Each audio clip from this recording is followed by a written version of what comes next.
இது வாய் கொழுப்பா இல்லை வேற ஏதாவது கொழுப்பா? எனக்கு தெரிஞ்சு இது வாய் கொழுப்பு மாதிரி தெரியல, வேற கொழுப்பு மாதிரி தெரியுது. ஒரு விஷயம் புரிஞ்சுக்கங்க.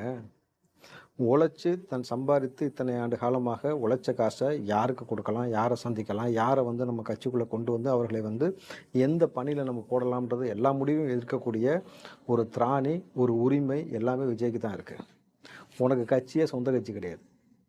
எவனோ ஆரம்பித்த கட்சிக்குள்ளே நீ உள்ளே புகுந்து ஊடுருவி கட்சியை கைப்பற்றிட்டேன். கரெக்டுங்களா? சீமான் செஞ்சிருக்க வேலை தான். 2வது திரள் நிதி வாங்குவது. 3வது வெளிப்படையாக நீ சொன்னது, நான் பிச்சை எடுத்து தான் சாப்பிட்றேன், நான் பிச்சை எடுத்து தான் சாப்பிட்றேன், பிச்சை எடுத்து தான் நான் வாழ்ந்துக்கிட்டு இருக்கேன்ட்டு.